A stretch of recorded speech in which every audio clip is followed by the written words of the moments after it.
Hi. Good morning, everybody. Good afternoon, good evening, wherever you are in the world. Welcome to The Things Women Swallow Men. They swallow them too. And this is the last in the 4-week series that I created for Women's History Month. And I'm really excited. This is part 2 of the men's discussion. And we wanted to kind of continue because we didn't even scratch the surface. And it was such a rich discussion. So I brought back the fellas, minus one. Mikkel couldn't join us this time, but we got a great group of people who I'm going to now hand over to reintroduce themselves to you. And then we're going to get stuck in. This has been a really joyous kind of couple of 4 weeks for me, talking to the people that I love and know. And I've been getting some really good feedback about how rich and how shifting this conversation has been for you all. So let's enjoy ourselves, shall we? So over to you, Ty. Can you, no, Ty's disappeared. Over to you, Rich. Can you please introduce yourself to us? Hey, young world. My name is Richard, Rich Black from Coloma. I'm a fashion designer, stroke consultant, a creative consultant. I work on stuff using design or design principles to make stuff happen for various people, companies, and the like. And I'm happy to be here today. Hello, Mr. Designer Creative. Thank you. Over to you, Siete. Please introduce yourself and let us know who you are, where you are, what you do. Hello, everyone. I'm Siete. I am the founder of the Myriad, which is a spiritual house based in New York. And I am currently in London, so I'm on London time. Forgive me. All good. Ty, you've come back to us. Don't leave us. We need you. Greetings. Greetings. My name is Ty, otherwise known as Benedict Obiamagodunokochuko. And I'm a hip hop artist, enthusiast, believer in Black love. And I'm here representing the male energy and love for women. So let's see where we get to. We love it. We love it. Thank you. And guys, thank you for your time today. It's been amazing. So, you know, we spoke about a whole raft of things in the last conversation. Me Too, men's willingness to understand the woman's journey in the world and, you know, respect and all these other kind of things that are being brought up because of the Me Too and Time's Up campaign. So I guess, you know, having a week off and thinking about things, is there anything that you want to add or say to what you were feeling about what you said last time, or, you know, just widen the conversation? Where are we today? How do you feel as a man that you can empower women? But also, I want to hear, how can we empower you? Because I think sometimes we don't have those conversations, and I don't think men are that empowered, to be frank.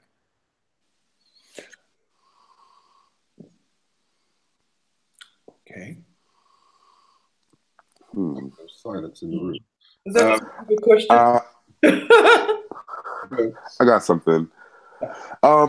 First, I don't know if the issue is, well, I don't know if the issue for men is surrounding power per se, but more the execution of that power. You know, so it's for me, it's more of a matter of how do we utilize what we have in ways that are not harmful to ourselves or others.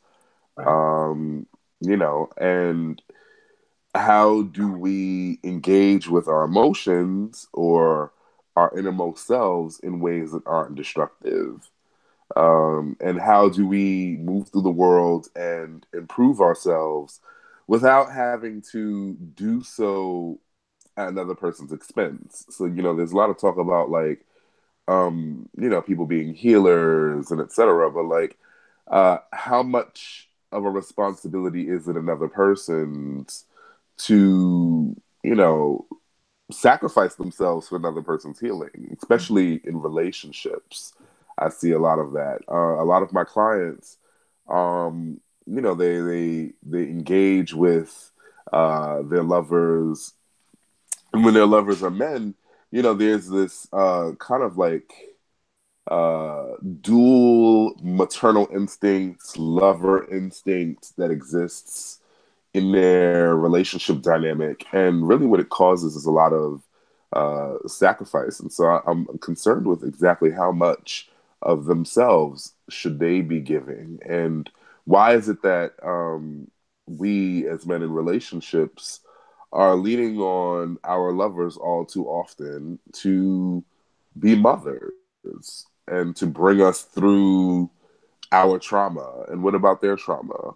You know, what about the trauma of the relationship? Because the fallout of this dynamic is inevitably one that happens at the expense of women. So we as men need to learn how to grow without being in a position where women are constantly expending themselves. We need to have a framework for our growth that allows women to do their own thing while we're doing ours.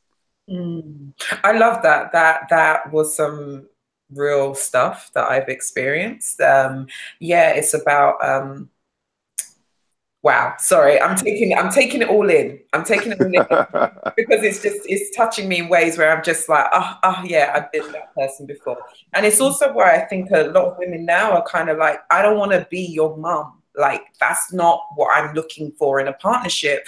I want somebody who can stand firm in their own right, but also can be vulnerable and lean. And I realize that masculinity doesn't actually give you that spectrum, I don't think. I mean, Ty, what do you think about masculinity? Does it give you the spectrum to be vulnerable, but to also not completely obliterate everything around you when you're having your trauma? And I'll just give you an analogy: man flu, right? So man flu is supposed to be the worst strain of flu ever, where basically no one can stand this crazy flu.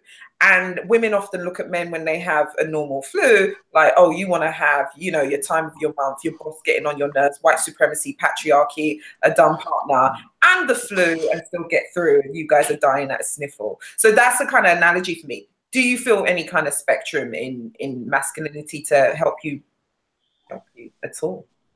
I think man flu is an inside joke. I never look at that as a serious reflection of our situation, so I'll skip over that one.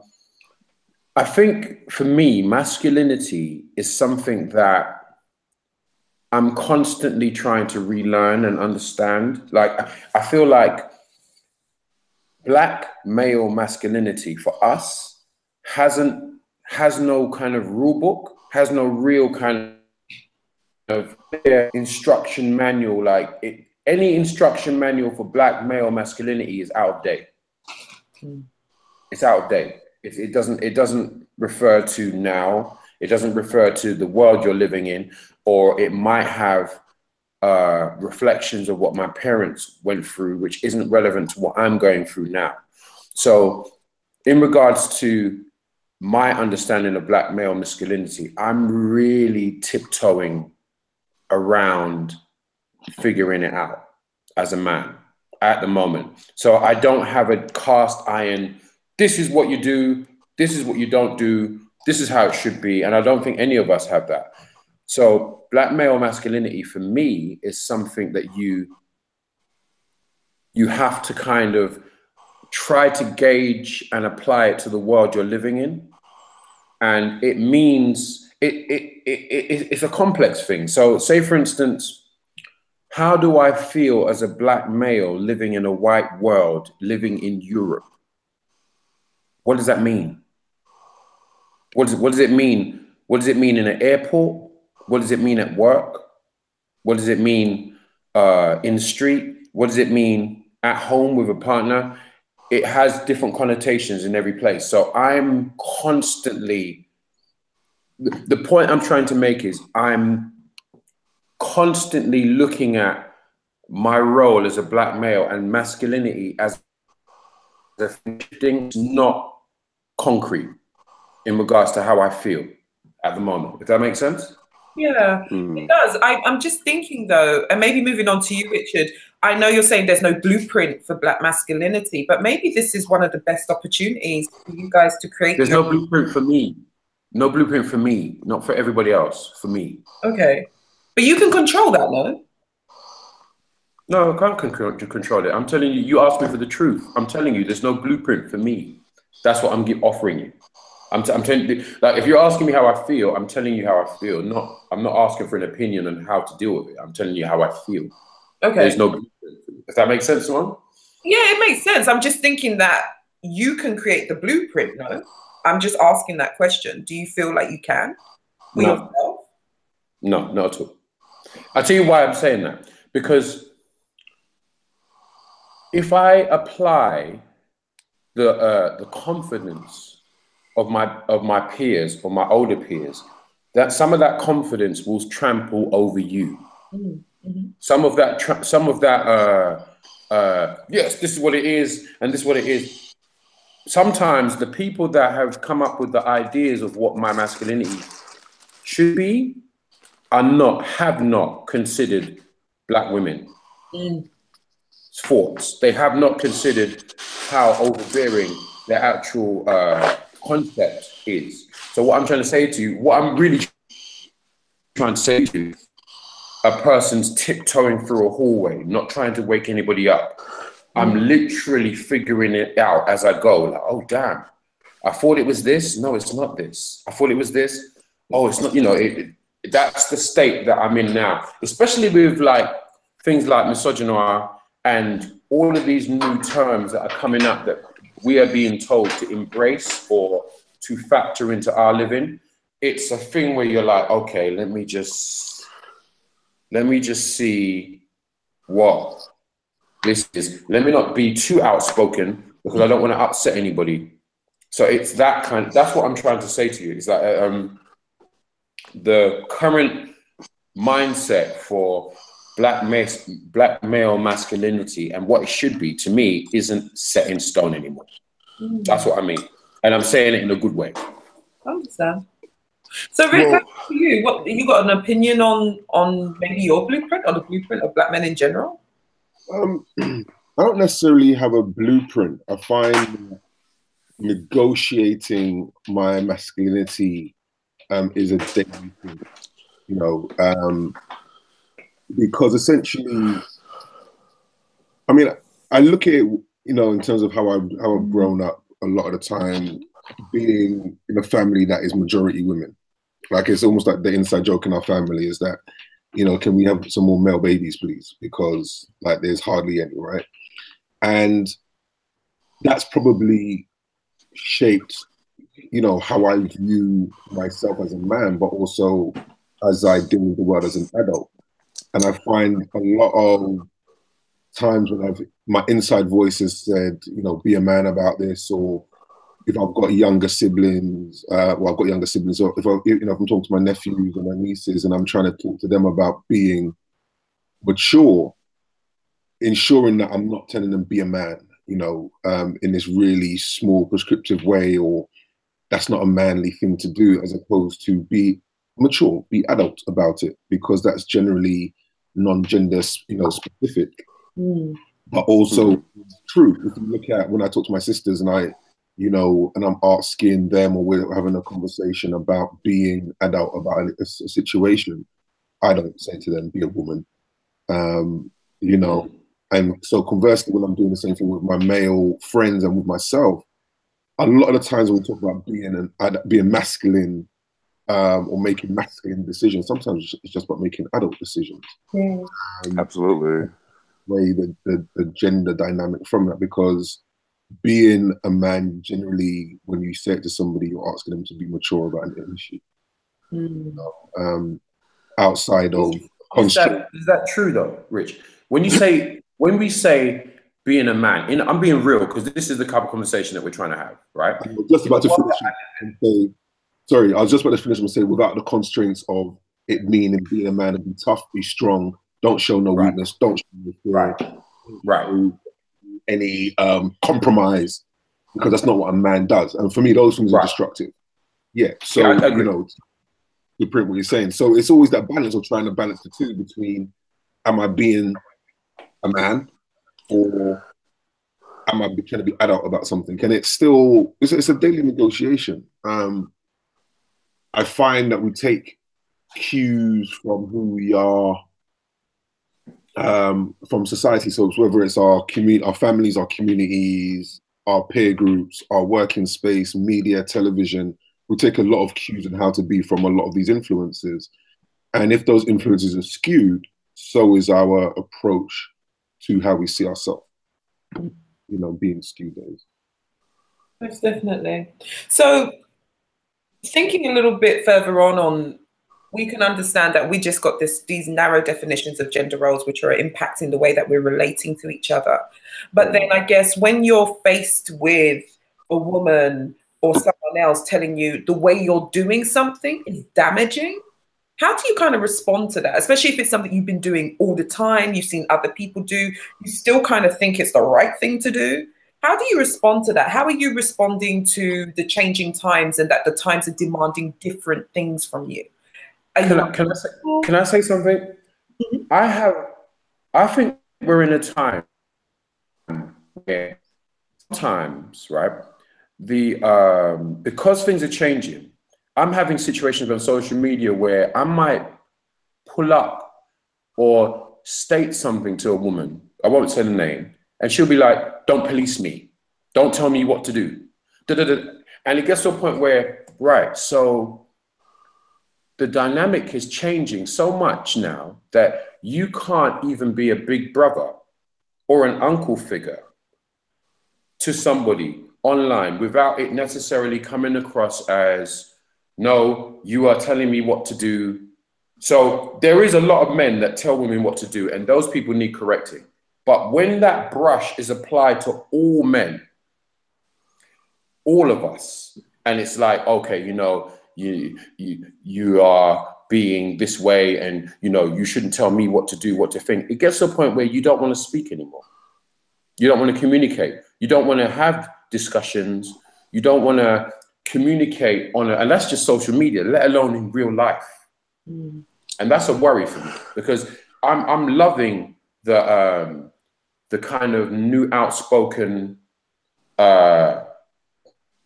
fiery but passionate but truthful Black woman experience that I'm experiencing. But there's a point where you also need to be able to realize when you're smashing everybody, not just the people that need smashing, but smashing some a little bit worried about. I want to cut in a little bit and be like, Yes. you know, so I engage in probably an inordinate amount of social media conversations, and right.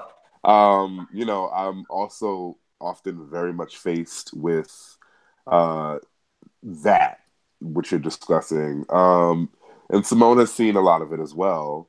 You know, and I think that one important thing to note is, you know, at the end of the day, how are they supposed to distinguish between the quote unquote good guy and, you know, the paternalistic representation of the male patriarchy?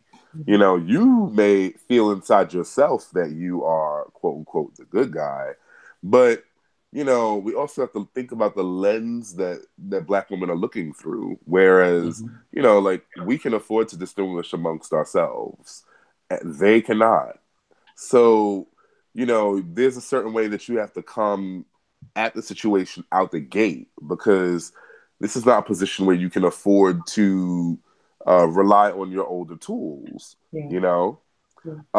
Secondly, I want to also note that, you know, the first thing that people do when they have access to any form of power is they flex, you know? And in positions where Black women's voices have been limited, you know, social media offers an opportunity for everyone to have a voice. And you know, for the most part, we engage in these spaces as equals. You know, because there's nobody really, like, how can you shut someone up from a laptop, you know, or a phone, you know? So we're engaging in a new space. Social media is a new space for us as a people, and so all of the unsaid things, are being said. But also, you know, the language has shifted. And I also feel that a lot of the academic language has trickled down to people who are not themselves academics. And what that comes with is, kind of like another form of flexing. And so when people reflexively refer to like, you know, things like policing and, you know, oppressions and stuff like that, and these kind of very loaded, pre-contextualized words, you know, you're dealing with someone, and this is for anybody really, because, you know, I've seen this happen with men, I've seen this happen with women, I've seen this happen with people who aren't either. You know, they're relying on these definitions in this language as armor, and they're relying on this language as a weapon as well. And, you know, sometimes, you know, you may feel, oh, well, you know, who are you really attacking? And, you know, oh, I feel like I'm collateral that's being pulled into your rage against this machine. But at the end of the day, we have to remind ourselves that we, as cisgender men, are not the people who are the most negatively impacted by any of these conversations. You know, so even if someone is being angry, and in my case, I've been doxxed, or rather, they've attempted to dox me. People have tried to slander my business. People have, you know, slandered me out in the streets and stuff. And at the end of the day, their lives are a shambles, and mine isn't. Sorry. You know, so I mean, it's just like you said, their life is a shambles. I know. It's just, you know, so it's, you know, I'm just, you know, so it's like, at the end of the day, like, people who are unused to power are going to operate in certain ways. Black men who are unused to power operate in certain ways. Definitely. You know, Yeah. you know, and it's a certain naivety and immaturity about how to engage with power. And this is also something that we're not raised with. You know, I was lucky in that the reins of power came to me easily, and I haven't fucked up very much. But you know, when you hand someone power, they're going to use it, and if they don't have control over their lives, if they don't have control over large areas of their worldview, they're going to operate in very specific ways, and a lot of those are defensive, reflexive, and antagonistic, because now they feel empowered to do something for once. You know, and I like to use the bouncer analogy as well, where you know, you go to the club. It doesn't matter that you might have came out looking as fly as you wanna, but that bouncer is only getting paid X amount of dollars or pounds or whatever an hour to police you, and you know, they don't have access to the club themselves. They are the help.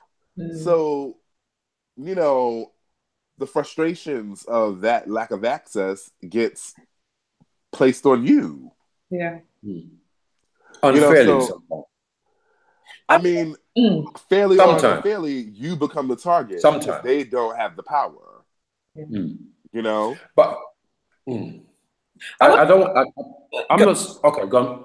No, I just wanted to add something in because it's something like in our last conversation, I felt uncomfortable sometimes because there was stuff that I wanted to say and jump in and be like, what do you mean? You should be thinking far forward than that.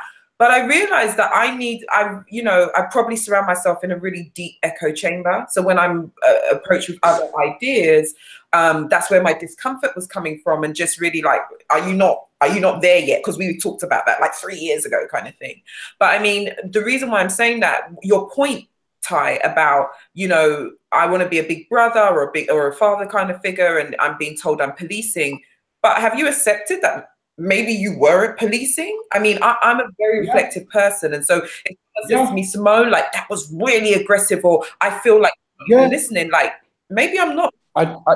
Simone, I do accept that, but what I'm trying to say to you is, it's sometimes 50% this, sometimes 50% that. My point is, sometimes when it isn't the case, you still can't say anything.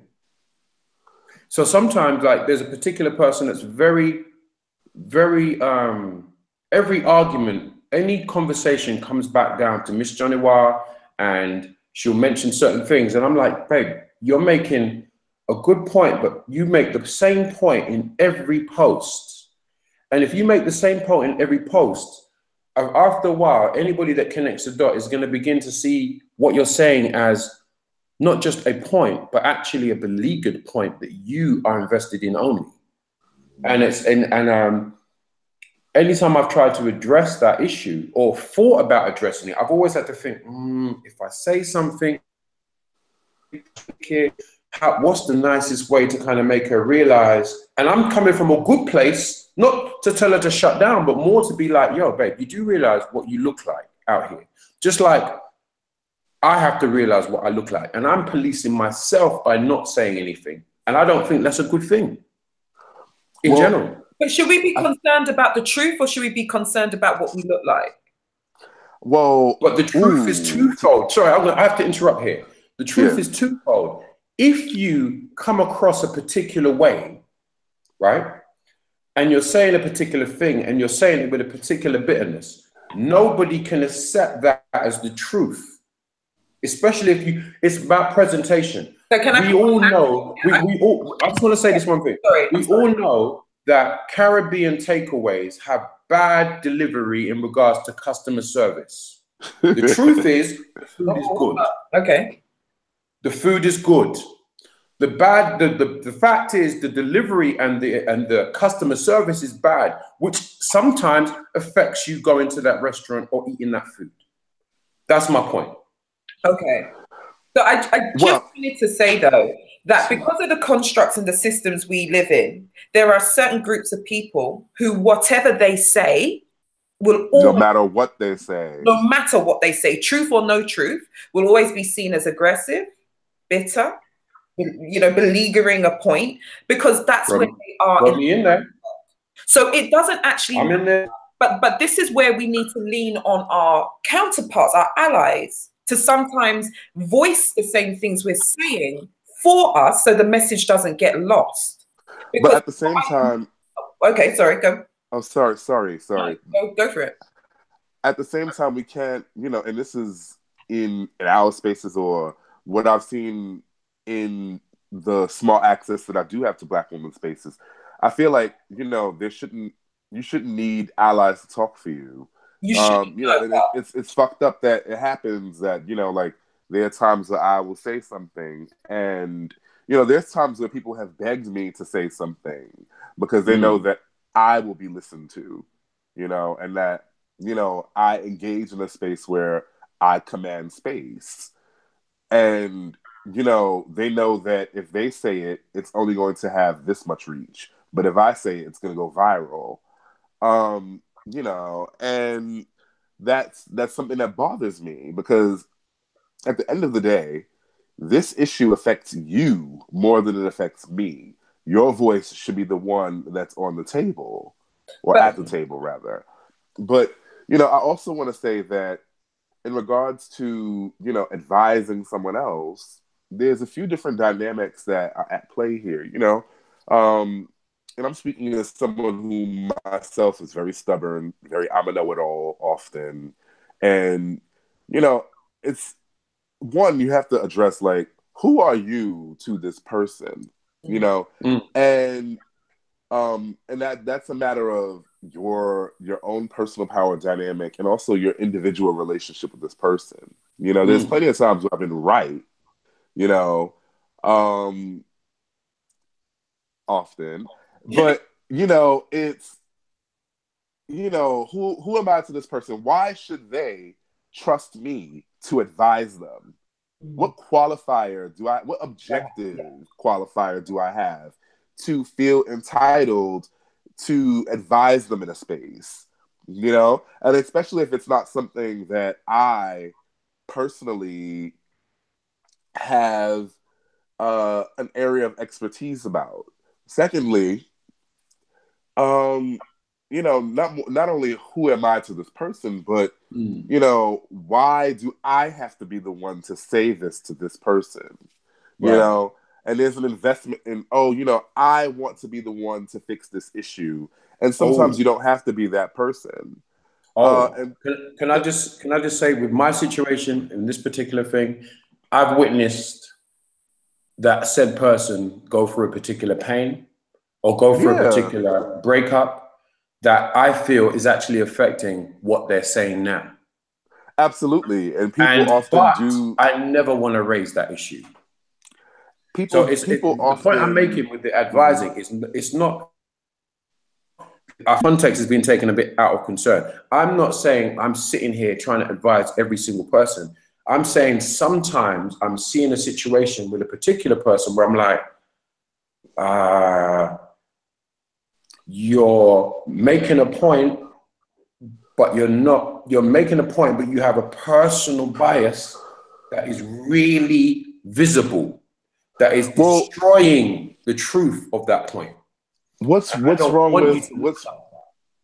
with personal biases at times? I mean, I feel like there's an expectation for us to always be detached, and cold and disconnected from what we're discussing. You know, and a lot of people have tried to invalidate things that I've said because I've been passionate about it. So I can only imagine how it is for Black women. You know, that to not be emotional. I mean, Black women are told that we can't even be angry because we have to fear this angry Black woman stereotype. But to hell with that. That's a human emotion. And it's okay to be invested in what you're saying. It's okay to be personally invested. You know, we have to stop this very white, academic, philosophical approach to engaging with data, to engaging with information. You know, you know, at the end of the day, this is our actual fucking life. Right. You know, that we're dealing with. Real for us. You know, the one life that we get as ourselves, right? All right, I take that. You know, so I take that. Yes. There's times where we can afford to say on the outside of a situation, oh girl, you doing this again? You talking about this again? Oh boy, or oh, I know that you're really just talking about this, even though you're wrapping it up in this. You know, but that's something that we can afford to say. A point I wanted to make is I want her to come across in the best way, but I'm seeing a particular thing that makes her look a particular way, and I don't want that to interfere with her truth. Well, absolutely. But the truth is that we can't. Let me just finish. But from what you're saying now, my lesson is learned. I'll shut up. I'll let it be. Yeah, you have to sometimes, and even if it hurts, you know, even if it hurts. I mean, like, because at the end of the day, they have to have their journey. You know, like I like as a career, I am Captain Save-A-Ho. Like that's my life. You know. Knowing this, knowing that, having to apply this information and that information, guiding people, saving their lives all the time. And sometimes you just have to let somebody do what they're going to do. You know, sometimes you have to really just say, okay, well, this is what they're doing. You know, I cannot snatch them out of this. I have to let them go through their process. Because if they don't go through their process, then they don't get to the end of that process. Okay. You know, and if they don't get to the end of that process, then it falls on them. You know? And even though we may have empathy or sympathy or an investment in wanting to see this light get this far, you know, sometimes it's not going to be them. And we have to be okay with that because we're not perfect. No, we're not. Definitely. Rich, what about you? What's your thoughts on people's truths and delivery? Because I've got lots of ideas on that. But what, you know, is it shutting men up? And you know, it's funny because I was reading this week. Like I bought this interesting conversation and perspective that the fellas put up. But I was reading this book. Can't see it. Show us again. There you go. Audre Lorde, The Master's Tools. I love her. And it's just a that is a quote. That is, and I always say it because too many times I'm seeing oppressed people take on the behaviors of their oppressors and then think that somehow they're unaccountable for that. So I picked these up. They're great. It's like I don't know why I'm promoting Penguin, but it's like £1. Like it's the easiest thing. You get like 5 essays in it.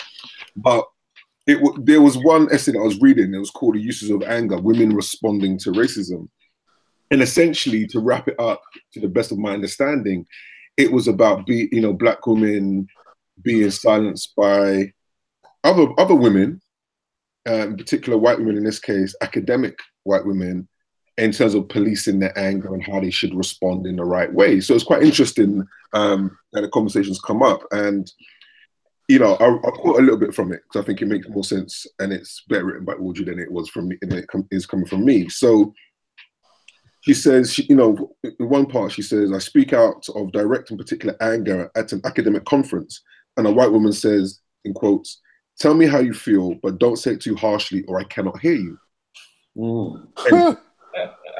But is it my manner that keeps her from hearing or the threat of a message that her life may change?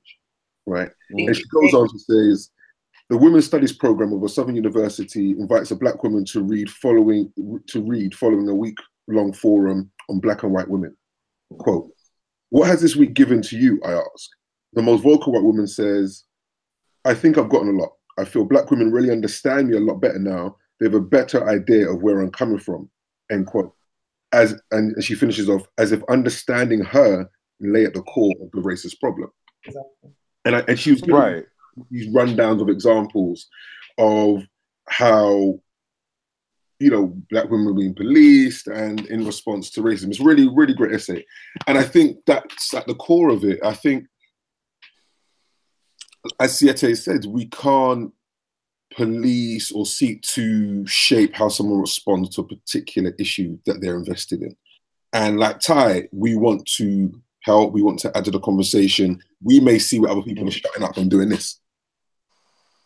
Yeah, but is that person's problem doing this because they don't want to hear the message? Yes, it is. Or is it the person who is speaking their truth problem in expressing how they feel in a way that they feel comfortable?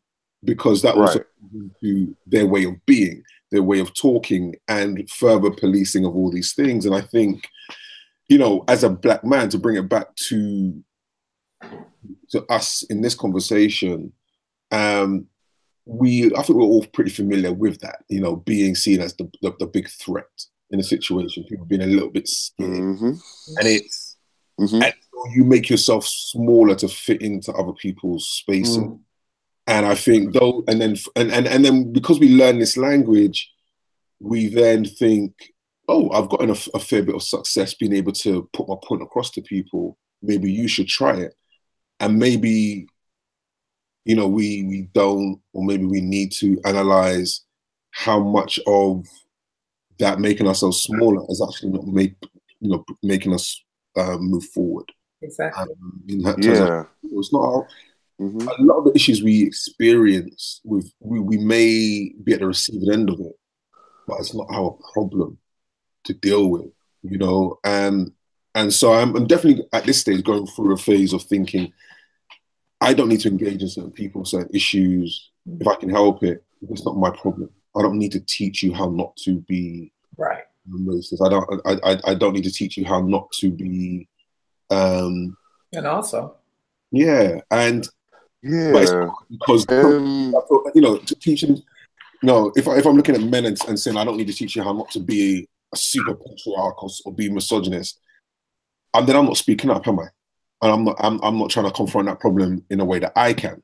So for me, I guess my thing is, if a black woman wants to say, speak on an issue in the way she's fit, cool. I don't need to police that, but I can in response to in terms of maybe I need to sift through, what she's saying to get to the core of it, and then also with other dudes, talk to them in a way that I can understand them, even if it's just break. What she said was ABC, so they get it, rather than silence her. Maybe express it to the guys in a way that I know they'll listen. And that's the point I was making earlier about our allies actually sometimes carrying our message to places that we are not allowed to reach because we're excluded. And being a Black woman, being a dark-skinned Black woman, there are many places that I'm excluded from. And sometimes I have to make sure that that message is carried by other bodies and other vessels, because my goal is that the message reaches, the message shifts more than I have to say it. I don't have to say it. I just want the shift, because that means my life will be better, that I'll have better outcomes if the shift is happening. I also think we have to interrogate why we feel uncomfortable when we see certain messages over and over again. Because obviously, for me, the lesson hasn't been learned. And we can draw those connects. So if she sees misogyny or misogynoir in everything that she's saying, she's obviously drawing some parallels there. And to be frank, you know, when you sit in my body, there is a lot of that going on, a lot of that going on.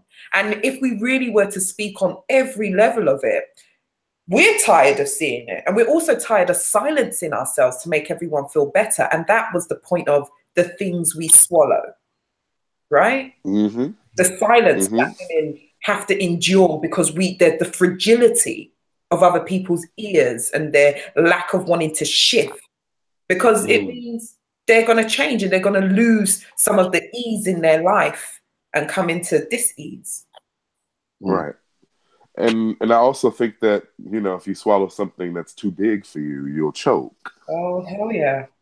You know, so, you know, there's that. And I also want to note that when we're in conversations where, you know, people are saying things that we don't like or that we don't agree with, or et cetera, you know, sometimes, you know, and I've learned that if you really care about what is being said, then you'll find a way to look for the meaning and not the delivery. You'll always look for what is being said. Yes. You know, there's people who will tone police, and, you know, like, for instance, like, oh, I like what you said, but I didn't like the way you said that. Well, fuck you. Drink bleach. Right. Because at the end of the day, I've said the truth, you know? So I will tell you, drink bleach. I will tell you, you know, sit on a bed of broken glass or whatever it is that I have to say, you know, because at the end of the day, I don't have the time to coddle your feelings, you know, and the way that I say no one's coddling your feelings. Like, no, you've just completely been no, back, you know? No one has ever coddled my feelings. No, you know, and if they've attempted to, it's always been out of a vested interest in trying to gain some sort of leverage over me. But aside from that, that's an aside. You know, I think that, you know, we should, as men, you know, even when women are speaking angrily, you know, look for what they're saying.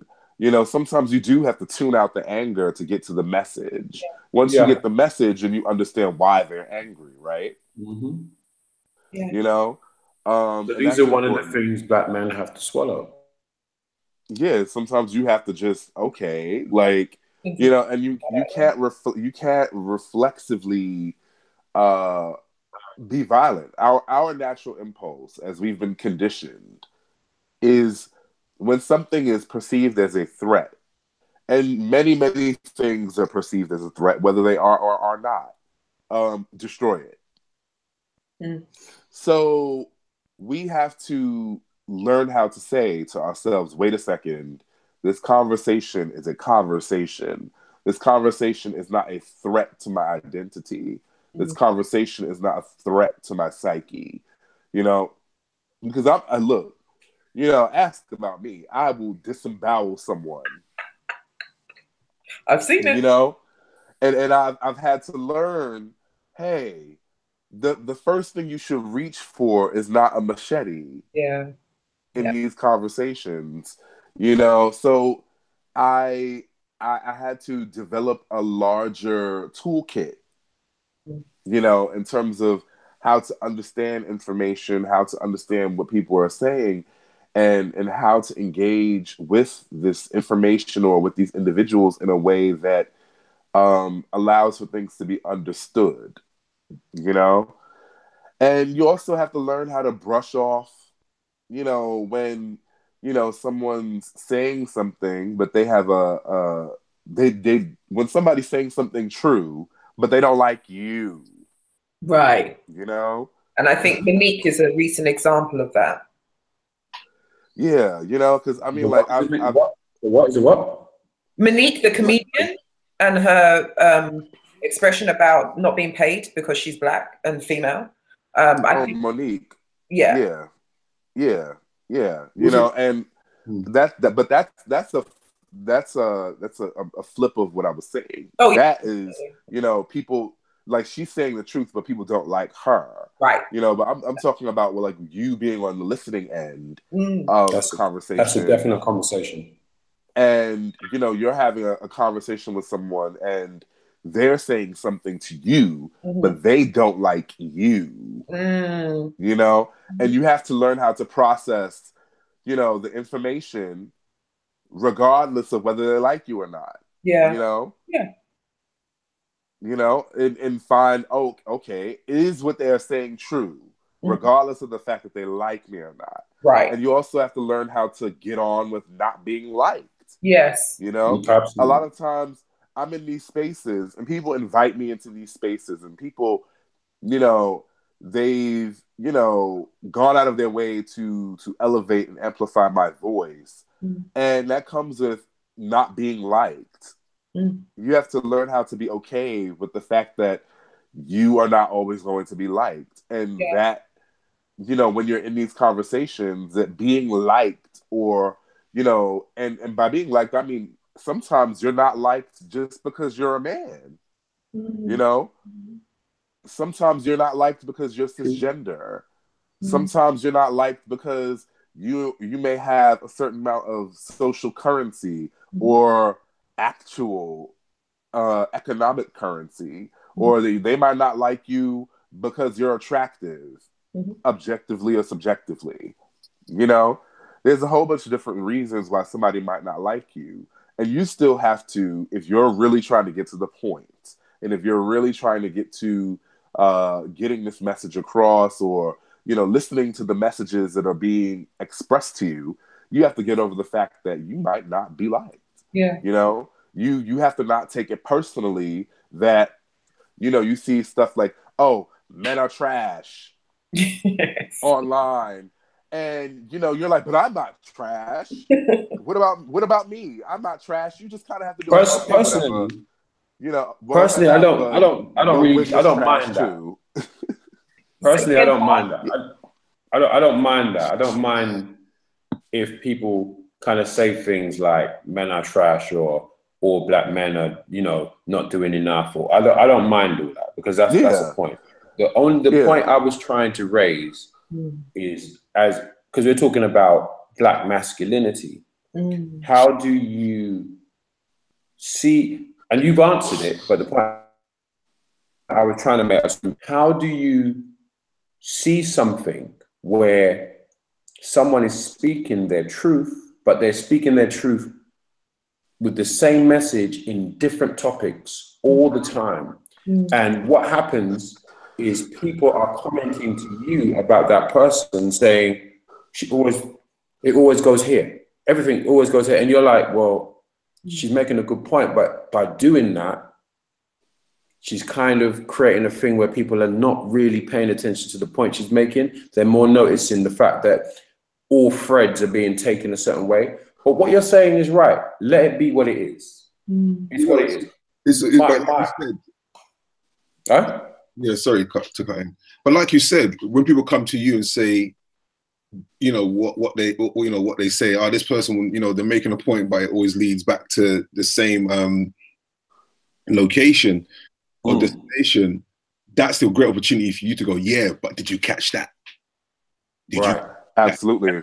And you know what's funny? Because I hear the conversation I have with people around hip hop growing up, right? So growing up to listen to hip hop, people always like, oh, but these guys, they're just talking about guns and streets and drugs and la la la la la. And you know, I remember listening to lyrics and going, no, but what they were saying was, and breaking it down for them. And they'll go, oh, I hear you. All right, cool. And it's almost like the same conversation when someone goes, "Oh, that person, they're always talking about misogynoir and la la la la la la." Even if they're talking about bricks, it always goes back to misogynoir. We're talking about, you know, transport. They go back to misogynoir. So yeah, but did you catch this point? But here's the because it's not. Here's the thing. I just want to say something about that. Because the problem with that I have with that this idea, what you guys are putting across, is you're forgetting something. There's a theme in the particular thread that's happening that is actually the primary thing that people are trying to have a conversation about. So when people are having this other conversation and saying stuff, it's a distraction from the point that you're really trying to have.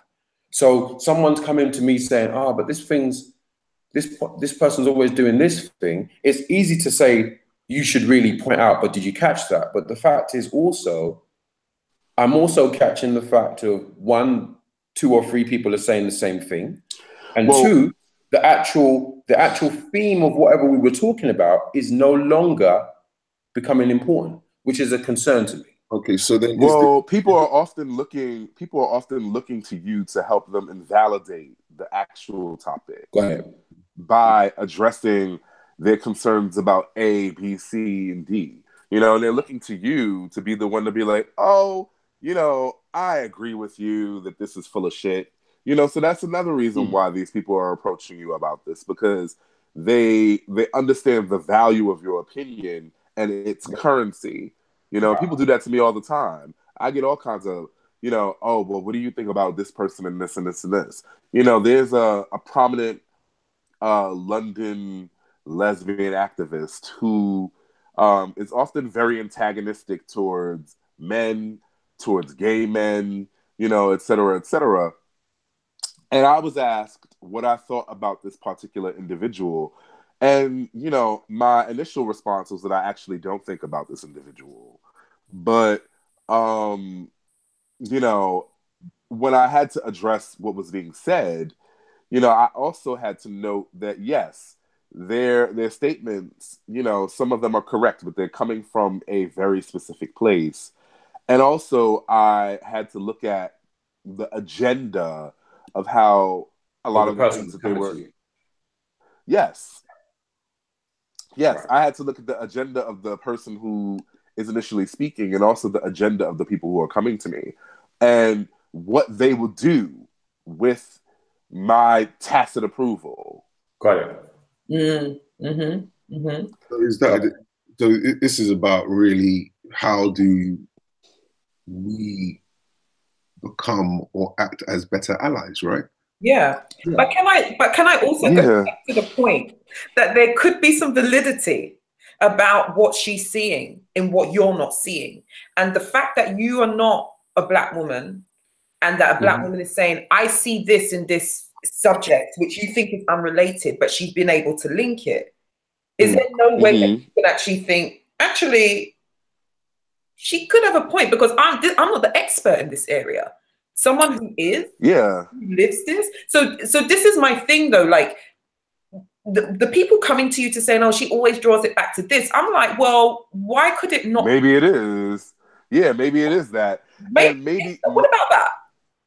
Because I don't. It's like maybe it is that, and maybe she's trash, and maybe these two things can exist in the same space. You know, I mean, like, you know, people use Azalea Banks even as a common, you know, like, "Oh, well, you know, I can't stand this woman because blah blah blah blah blah blah blah," and Azalea Banks has said a great number, very many toxic, out of control, violent things. Yeah. You know, and then she's also made very, very important points about misogynoir, about, you know, power dynamics, about spirituality, et cetera, et cetera. We have to stop this idea of operating from a point of, like, the absence of nuance. Yes, Azalea Banks is correct about A, B, C, D, and E, and she's also wildly violent, dangerous, and crazy. You know, and we have to be able to say that, yes, this here is truth, and no, we do not agree with this. You know, and we also have bathwater, right? Yeah, I mean, you got to kind of, take the meat off the bone, I mean, and not swallow the bone. What's interesting, is the fact that people hear a black woman talk about an issue that is particular to them, and they go to a man, whether it's a black man or not, to validate it. To validate absolutely, it. absolutely. You know what I mean? Like, it's almost like, why are you coming to me and asking me the question? Why don't you ask that woman over there, or why don't you ask the person who's saying? Why don't you directly say what you said to her and get that? Because it's that she can never be right. But it's also in terms of sometimes, in terms of, I'm always thinking about the topic, right? Like, what men swallow. And sometimes what we also swallow is the need to be some kind of authority on something or have some understanding of something. It's like when you go to some, I can't remember the country I've been to, and someone said to me, the taxi drivers here will never tell you they don't know where they're going. They'll just take you and drive around in circles. Not because they're trying to cheat you, but because they don't want to say they don't know. If you go, drive me to X place, they won't say to you, I don't know where it is, because that's it makes them feel small, inferior, incompetent. Because their job is to know. Right. Exactly. And it's almost this thing of sometimes men's job, they think their job is to know. Yeah. And especially so like I put my hand on my heart and neck. On this topic, on this particular theme, I feel like you have helped me understand where I'm going wrong in regards to thinking or communicating on that particular topic. Yeah, and I think there's I think we all get that, because people will ask me, and it's, I remember being part of a panel. I worked with a charity called Forward in the UK. It's a women's health and reproductive rights charity, and I initially got involved with them after they approached me to facilitate creative writing workshops. And and my role essentially, and this was around issues of gender-based violence and FGM, female genital mutilation. And prior to me even stepping in the room and working with the young women and some young guys they worked with, they trained me or gave me some basic training. But my role specifically there was just to give them the tools to speak on the issue in the way they see fit. So it was like, here's ways to express yourself using creative writing. But the whole time I was there was, it's not your opinion. Reserve your opinion. Don't, it's not, and if someone asked me for my opinion, it was almost, well, what do you think? Or have you asked that person? Because I had to be super aware that even though I've got opinions on this issue, I don't know it enough. I haven't done tons of research on it. And I don't want to knee-jerk my reaction. There's lots of nuances and understanding that I was learning and continue to learn. And also I realized by shutting up that a lot of the young people educated me immensely. And I remember I got challenged at this in public forums when, I'm speaking on panel discussions, and someone rightly said to me, well, why are you here? And and I was prepared for that question. I knew it was going to come from someone somewhere, and it was legitimate. And essentially, my whole feeling in regards to all of this was, I'm just here to provide tools for people to speak the way they want to speak. It's not about my opinion. So, that's I had a very specific role. It wasn't to put forward an opinion at that point. It wasn't to be the gatekeeper to access ideas or to validate them. And it's a really tough thing to do, because you've got to then swallow a lot of your pride.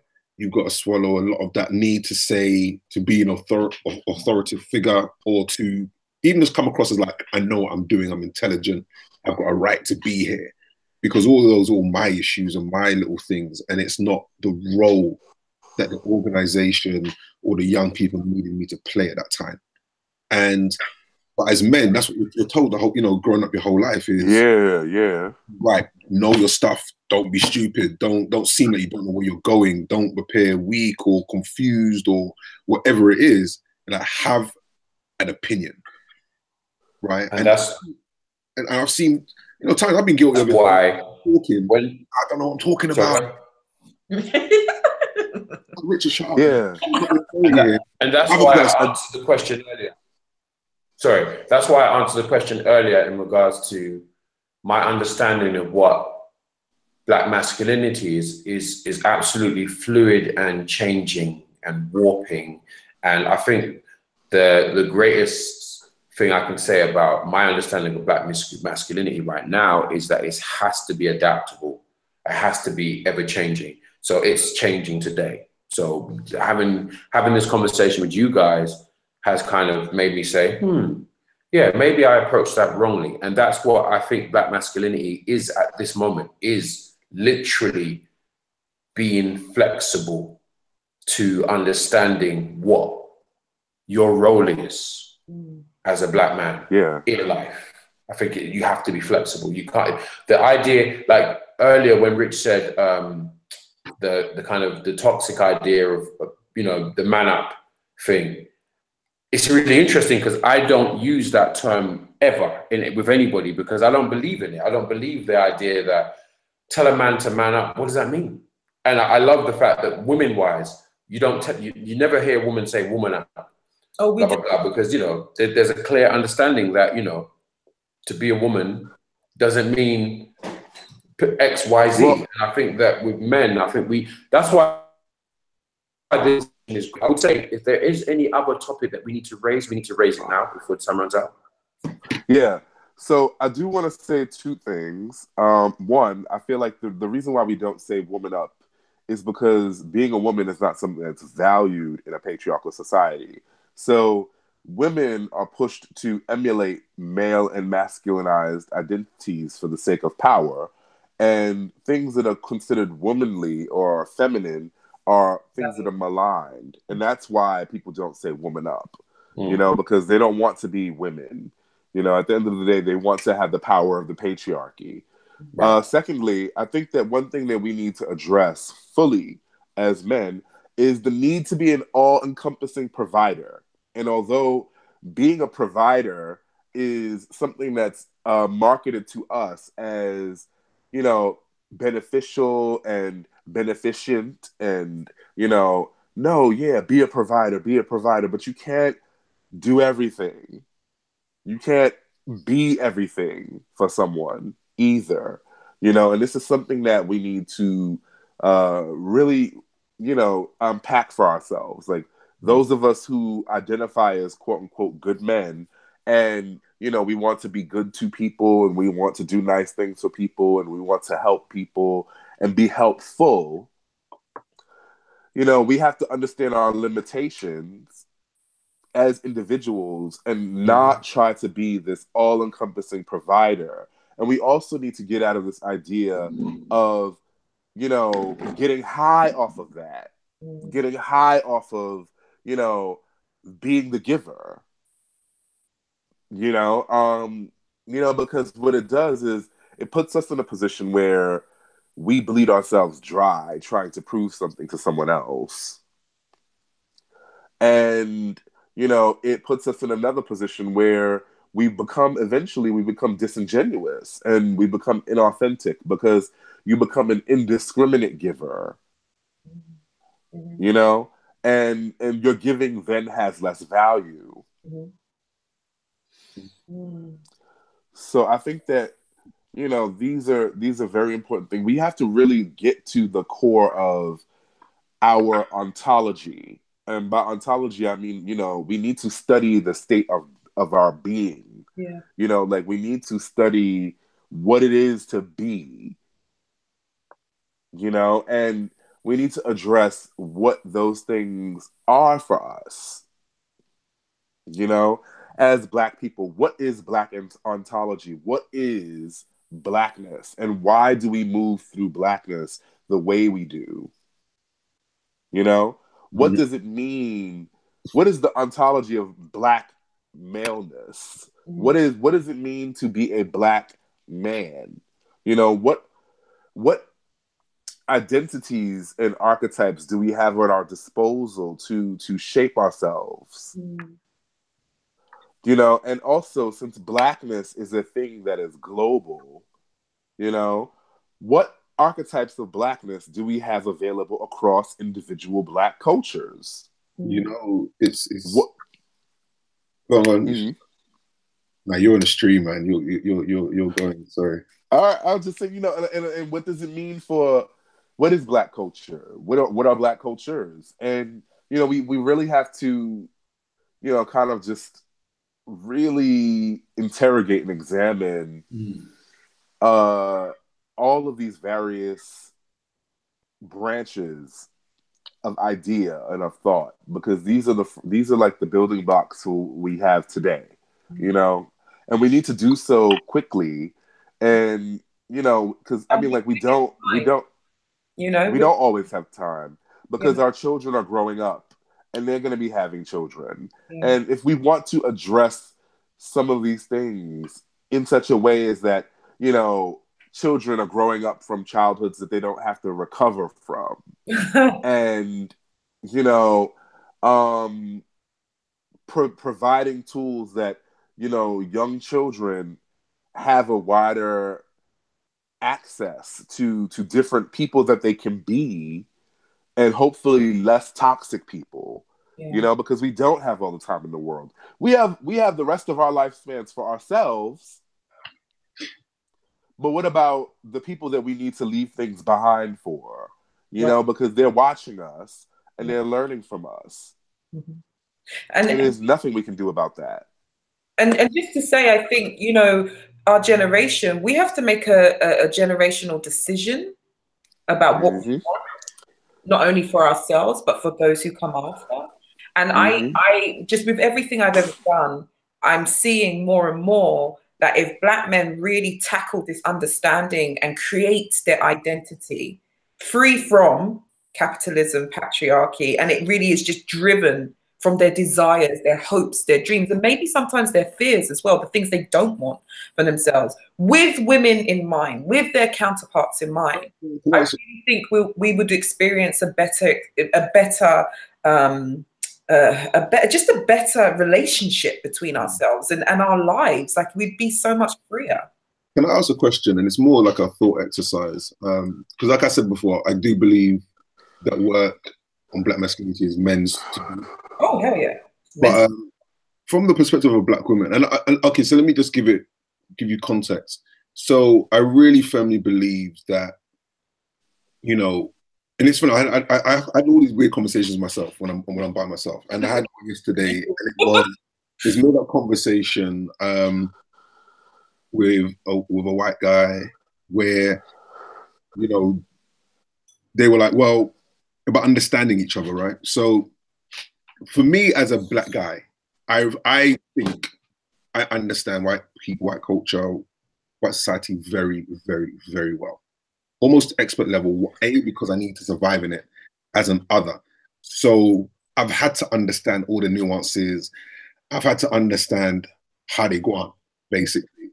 And I've also got, like, from what I've seen, but also all the media, which is all geared to, you know, to celebrate and shape them, and so they see themselves in a really full way. And the conversation was, you know, that guy saying to me, well, I see lots of Black culture. I've got Black friends. What makes you think I don't understand you? And I'm like, because, you know, and my response to him was, well, you don't really have to. You know, you don't need an intimate understanding of who I am to get on with it in your life. But I'm in, you know, your realm, so to speak. And so I feel I have a deeper understanding of you, and I can go into your spaces and, you know, blend better than you come to my space and blend. You know? And so the question is, that's the background, long background. But so the question is, as a Black woman, being in a space where you interact with Black men and Black people, and you see us and how we are, and you probably see our strengths and our frailties, sometimes maybe even clearer than we do, because we have to survive them. You have to survive them, you have to live with them, you have to love them, you know. We don't need to love them, but we do need to. Well, if you love, no, you know, them being us, like you love us. And even that, we don't need to love you, but I get the point. My point. So the question is, where, if you could pick out areas of what Black men need to work on, what would they be? It's just curious, because maybe you have insights that I don't have, and I say that from, you you know, growing up with the women around me who sometimes say, Rich, you know, you always do this, or you do that, or, you know, your way is like this. And things I'm like, that's not me. What are you talking about? Yeah. You know? So just as a thought exercise. Great question. That's a great question. It's actually something I think about a lot. Okay, so let me preface it by saying I love black men. In the totality. Oh, you're giving us she's giving us a soft line. I need to preface that. I just realized, you know, I've been doing these conversations for a while, so let's preface it. Let's be positive, okay? So you basically love black men, and I want that to be publicly known. No don't be like that. This is love I'm giving. Come on, don't. No, whenever someone says that, like, yo, maybe start by saying I love black men. I'm like, no. But wait, that's the problem too, because why can't I say I love black men without it being questioned? Like that's crazy right there. Like, all right, Simone, go ahead. What I wanted to say is that I really would love, and I think first and foremost, which is quite urgent, is for black men to work on their self-esteem and self-hate. I think a lot of the things that I see in the ways that they interact with the world, themselves and black women, is from a wounded place of a lack of self-esteem because they are so married to a white patriarchal idea of what masculinity is, which has never factored black men into it. And then also because they honestly don't like themselves. They don't like the image of themselves, and they don't want to replicate that in their family structures, in their personal kind of spaces. They don't want well, from what I can see, they don't really want a female reflection of that. And if they do, they're in care positions, they're in lower positions, they're not in an equal kind of standing. And for me, that's a real shame. That's a real shame that we can't enjoy your success. And when I'm talking about success, I'm not just talking about monetary, I'm talking about your joy, that we can't share in your joy without it being in some kind of weird, warped, kind of weird, you know, you're good enough, your body's been weaponized and you come up high on the ranking so I can speak to you and be seen with you because that means I'm X in this system that hates us all and I hate you, right? So those are two things I think are most urgent: self-esteem and self-hate.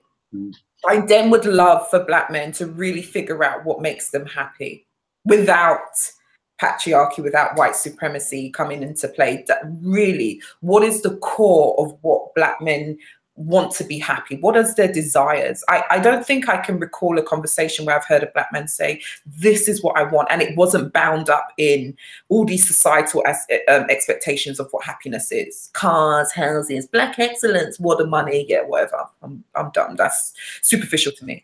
And then another thing is that I would really love for black men to invest. Yeah, we've lost time, unfortunately, but in black men to invest and be as concerned about the whole of the black community as I do see black women do, with their lives, with their resources, and with their emotions and also mental health. You know, they invest all of those things into maintaining their idea of the community. I would love to see black men present the way black women are. Interesting. I see. Not much, huh? No. I mean, to be fair, I think a lot of those are the things that we covered over the two sessions. You know, in terms of self-esteem, self-hate, it's you know, I think we've spoken on that. Like, what does it mean? Yeah. I think what makes you happy is a really interesting question. Yeah. What makes I ask myself, and it changes, but I don't think people ask black men. I really don't. Well, yeah, I think it's this thing where people don't ask. It's that question of how are you? When you meet somebody, how are you? And it's funny because I probably can recall it on one hand how many people have actually said to me and genuinely meant it, like, how are you? Yeah. You know, as opposed to it's a greeting. And I think working on how we are is needed. And I think it's going to be very hard to separate these ideas of patriarchy and you know, living in a, you know, in a dominant white system, if you want to call it that. Because some of these things, I think some of the reality is some of these things we are already invested in outside of that regardless. I don't, if you go to certain, you know, African cultures, it's not patriarchal. So it's not necessarily just a white thing, you know, it's a man, that's a man thing. Yeah. You know, I think it was souped up by Christianity, but actually African sort of religion. We're tribes, and we had our own, you know, religions or faith-based cultures, and we had our own systems. Yeah, which were actually more matriarchal, but the patriarchy was there too. Some were matriarchal, some were patriarchal, and I think there's also this idea that all these, you know, things we've only learned from white people. Sometimes you can't own it. Like, no. Yeah. Oh no, you're right. Yeah. You know, it's hearing friends who say, "Nah, we don't accept, you know, Africans. We're not, you know, we're not gay. You know, we're not unspiritual." Yeah. No, we've had gay culture. We've been that. Yeah, we've had different ways of defining different types of sexualities. You know. And having that integrated and known and being okay. Like, there's a lot of things that I think we wrap ourselves up in that aren't just from the West. They're from ourselves too. So there's a lot of unwrapping we've got to do on that side in terms of who we are and who we, you know, and have those conversations with ourselves and, you know, and each other. Yeah, and I think it's as a black guy, it's also a double whammy. You're trying to figure out and be masculine or figure out yourself as a man, yourself as an adult. As well as combat issues around racism and all that type of stuff. Yeah. Doing it, and you know, at the same time, and it's hard to balance. It is hard to balance and get it right, and yeah. So we got 6 minutes. We're going to wrap up at 12:30. We've gone over. We always go over. But I guess, what can you leave us with? What can you leave us with maybe an action you may want to take about some of the things you've been swallowing, and maybe how you can do things better for yourself, you know, because I think it's always important to think of self, and then maybe how that would help us.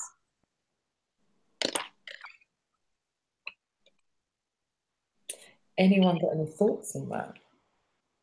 You know what? I'll start. You know what I'm going to do more of? I'm going to speak to black men more. And I'm going to speak to black men more like this. And I'm going to actually be a lot more honest with them.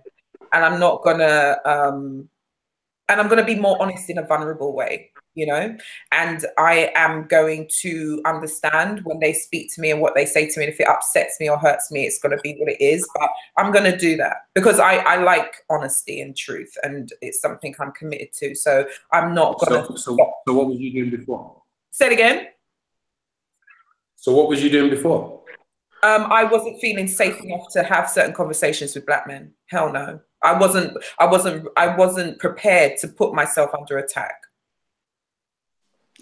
Because that's all too often what it became. Yeah. Unfortunately. Yeah. You know, I think for me, it's like, I think what I've been doing now, especially, I think I sometimes come from a fortunate place in terms of this discussion, just because I come from a family that's like predominantly women and women who are successful. And so, you know, it's weird, you know, so growing up, it's funny, I was always known as a sports guy in school. Like, I was, you know, on the football team, I was on I ran for an athletics club, you know, I was going to be the sports star in the family. And then now I know when my sister becomes like the captain of the England netball team and run things, and she's a Hall of Famer. And, you know, it's funny, and we've got stories of that all over my family. Yeah. You know, women who are like just winning championships, like running things in sports. And it's I laugh all the time because these are things, because, you know, they're family and I love them, and I'm the eldest. I always had this idea that you're meant to be better than me. You're meant to be, you know, more successful than me. That's how our family, you know, succeeds. If everyone's better at every juncture, then our family will be big, right? So I've been fortunate enough to have to deal with all those issues in terms of women's success. Most of my girlfriends, I think most of them have been smarter than me. I don't ever tell them they've heard now. You know, I've always, you know, and having women's opinions, you know, being raised predominantly by my mum. And it's not a typical story of, oh, dad left and all this other stuff. It's much more complicated than that. But I've had women tell me what to do since I was a youth. I work in fashion, and so I've mostly had female bosses, right? So in terms of having authority figures who are female, having women who care for me who are female, having women who succeed in places that I didn't are women, and having lots of female friends who are doing amazing things. It's probably shaped how I deal with women differently than most guys I know, because it's quite unique. And so I realized that I could also, I don't want to speak about, to my own echo chamber, all the guys that I choose to have close in my circle who, have their issues, but generally are guys who I would vouch for, even on this topic to a point, I think it's what I've learned now, and I think what maybe other guys need to do is just learn to take the hit, especially in this era of Me Too and women coming to the fore. Take the hit, like just take the hit, the same way you would if if your boy decided to start a fight and you took one for the team, and you realize, like, dude, you're an idiot for starting that fight, but I've got to go in there and fight with you and get beat down too because it's 2 against 2. Right? It's like, I'm gonna do this because you're my boy. It's what we're meant to do. You idiot. But I'm not saying that women are idiots, but I know what you're saying. It's the time to take the hit. Yeah. When women say men are trash, go, yeah, lots of men are trash. If it's not you, then cool. You don't need to stand there and say it's not you. But I think it's take the hit and take one for the team. Done. Yeah. I like that. Ty. Yes. What can you leave us? I'm really not really sure what to say, really, if I'm honest, because it's about being honest. I'm still processing what we're speaking about, or what we were trying to speak about. So in regards to leaving you with something, I'm not sure what to really offer, other than doing what I think I do, which is I do listen. So to keep listening, and to definitely, what I learned from this conversation is to just let certain things be what they are and not feel the need to be patriarchal and just learn, and also just accept that, everyone has a right to speak with passion and do what they're doing, and just learn from that. I think that's what I'm leaving this conversation with. I haven't got any great stories to give you. I think one of the things I did pick up on with Rich which I was going to ask you, Rich, is would your situation be different if you didn't have that many girls in your family? If you didn't have that many women in your life of a particular way, do you think your reasoning or understanding would be different? And I'm asking you that not because I think it would be, but I'm just asking, do you recognize, you do recognize that, but recognizing that makes me wonder whether other men realize what their setup is and how it affects them, if that makes sense. Yeah, no, totally. I don't know. I would like to think that the way I think, the way I process things would always be a constant. But I honestly don't know, because I've seen my fair share of stuff, you know what I mean? I've seen men attack women, you know what I mean? And I was like, oh, that's a messed up thing to do. Like, I've grown up with that. I've seen my dad do that. You're right. Okay, sorry to hear. And I've seen these things happen and be like, right, that's messed up. So things that have caused me to go, that don't feel right, comes from who I am. But whether I would have been the same, I don't know. I might have just been, I don't know. I don't know. I don't know. Because I look at my friends, and I don't think the friends I call friends, the guys I really roll with, I don't think they're bad dudes in the slightest. I don't think they're misogynist. I don't think they're patriarchs. But some of them have their ways, and I've got my ways, and I work on them. And so I know it's nuanced, and I don't know. I honestly don't know. So as a quick answer, obviously I think I got lucky in a lot of Okay, you got lucky, cool. Yeah. So as a quick answer, I'm working on my ways. I like what Rich said there. I think I'm working on my ways. I did something you said earlier about men's wounds.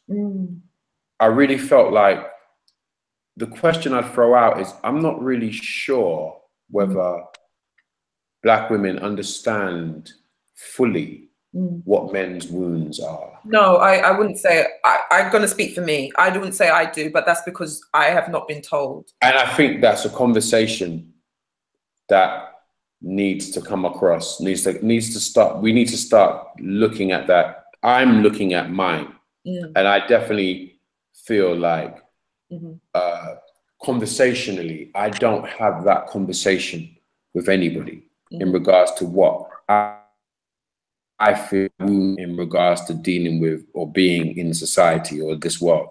And unless I look at my wounds, I can't help anybody. No. So I think that's what I would leave this conversation with is, okay, I think I need to start actually, and I think Sete, you mentioned it before in regards to need to start looking at what our Blackness is and what it means to be who we to be. And I think it's really important, like the word wound, that really resonated with me. And I think that that's just like, I don't know what it's like to be a Black woman. I think I can't really say most Black women know what our wounds are. Oh, I so that's something that we should start sharing. We have something that we need to start sharing. Yeah, I want to hear. Yeah, tell you. I think that we ourselves also have to look at our wounds, and I think that aside from that, it's important to take account of everything around us and the impact that our environments and the way we're nurtured shape us. We can't afford to ignore any of these dynamics when addressing such core issues, because what we're dealing with is, at least in diaspora, we're dealing with a multi-generational wound. Like chattel slavery and the way that it shaped Black masculinity, Black womanhood, the feelings of betrayal on both sides.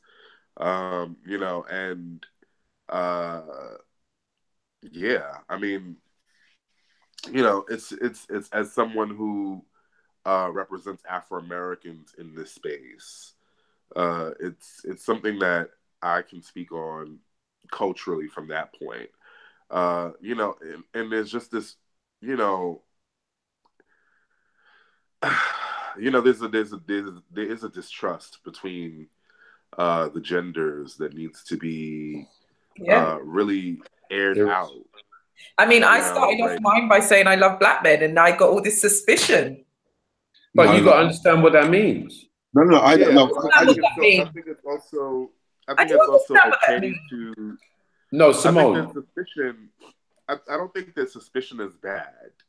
I mean, suspicion is something that protects and why should keeps you people alive, right? My love. Why would my love be something that's going to hurt? Simone, the cameras are on, but let's keep it real. I am. Yeah? Let's keep it real, right? When someone who doesn't hold back turns around and says, first of all, I love you, you have to be like, okay, what's coming now? That's just natural. But it's positioning it where it's coming. Don't take it personally. Oh, hell no. I'm not. I love the Black men transcend what it is. You are facilitating this. I think that there's a joke aspect to it, Simone. I get it. But it was just a little I was actually being very real right there. And I would hate. But like you said, you've been distrustful in the past. So how do I know? We're used to the backlash. We're used to the. But it's our job. It's our job to earn. Yes. It's our job to earn a moment of suspending distrust. Yeah. I mean, and I get you that actually. Yeah, because I feel like Simone and I have a relationship where, and that's our individual relationship. But I feel trusted by Simone. Yeah. And it's something that she, even before we spoke individually, she was watching me. I know that. Yeah. We all know that. You know, and she was watching me. And so she saw who I was before she engaged with me. So she knows that it's who I am and not who I am because I'm being that way to her or for her. Yeah. Yeah. You know, I'm surprised. And I was surprised that it even turned into a thing, because when Simone was like, first of all, let me start by saying I love black men, and then Ty went, uh-oh, and I was like, oh man, we're being prepared. Like you built like you put down the inflatable mat on the bottom, but it's a soft landing. And for me, it was just joke business. It was joke business. And so I laughed that on both sides. Everyone's like, no. But what I meant was, because it's almost like, but we know this. We're cool, and it's interesting because maybe the stakes are so high, the situation is so tense that we even forget, ourselves in the sense of how we are individually towards each other. You know what I mean? And that happens in the we all have history, right? You all know me individually. And I guess the optics of everyone watching this who doesn't, I felt I wanted to say that because, I just know how women like me are viewed on topics like this. And so that's like another, it's interesting because that's like another weight that you bear. That's a swallow. And it's a swallow. I'm willing to do that so people can hear what I'm saying. And I know it was a joke, but it's important that we also highlight that I said I love you, and it was a bit, I just think that was important to highlight. That's all. You know what? It's like when people, sneak behind the curtain and they see how your family really does go on, and you're like, but we are decent people. But we have our and whatnot, and we cross that barrier of speaking to the world and having our own little in jokes, and saying, no, let's just make sure that the world knows. Yes. And but that's also, for me, it's interesting because I think we all have that, and even as men, I think to a point where defining where that new line is between letting people into our intimate spaces and our intimate lives and ways of being without without feeling like we're betraying a trust of some way. You know what I mean? Right. Example of that. And it's, and when I lived in the States, what I loved about Black Americans, and it also came to really understand. So I was there for just under 2 years, and I came to understand two things. That one, let me that. What I loved about Black Americans was the fact that they didn't hold back. In my eyes, they didn't hold back. They were like, bam, I'm here, I'm Black, what? And it was refreshing because a lot of those things that we kind of, in England, culturally, we just as being British, you kind of hold in. They didn't. Like, they would say the N-word at work in front of their boss and whatnot as jokes, not to the boss or but to each other. And I'm like, dude, you can't say them things. Like, they're not gonna think that you're professional and stuff. Yeah. And I was in a unique place. I was in a unique kind of company, but it was interesting because they didn't give a shit. And on the street, didn't give a shit. And when people say, what, that conversation of, well, if Black people in hip hop use the N-word and white people use it, why can't they? And then we'll try and break down all the reasons. And one friend of mine, super intelligent woman, works in the legal profession, was like, because they can't. That's right, I said it, because they can't. Done. And I was like, yeah. And so that line between who you are internally and who you are externally, I found was a bit more blurred in the States. And sometimes it's a bit too much. Yeah. But it's a different way of being, but that's a very American thing. And it speaks into, this idea of Blackness. Yeah. I find, with myself, I like to think that, Blackness is only a diasporic thing. Yeah. Because on the continent, what is people don't necessarily define themselves as Black. They might say it, but they don't define themselves as Black.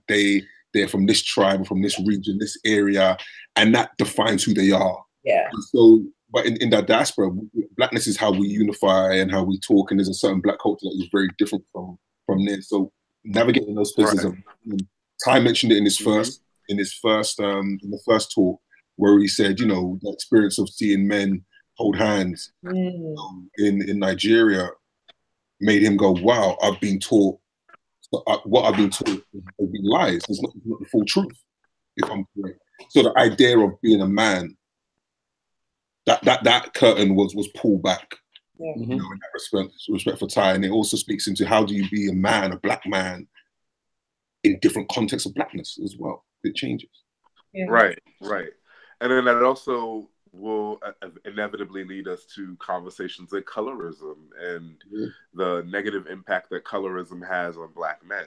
You know, so that's a conversation that we don't have time for that. No, we don't. we have 2 minutes. Chat. I just, you know what, guys, I am very blessed to have each of you in my life. I've realized that. That's why I asked you to be a part of this. Oh, you realize now? No, I've always realized. Shut up, you. But I do love you all from the bottom of my heart. We love you too. And we don't say it enough. I think this has been a really powerful series of conversations. I'm going to look to how this can be developed more, because I love what we started here. I think that we're shifting, and I think also what's really powerful is that we shift live on camera, and you see our brains and everything working, and we're trying to kind of figure it out. And I think that's really powerful. It's okay to be wrong. You know, it's okay to think wrongly. Say it again. It's okay to be wrong. Yeah, it is okay to be wrong, and it's okay to move on from that. And one thing we spoke about last week was transmuting situations. So you have this negative situation happen to you, but you can transmute it into something positive, or just move the fuck on, right?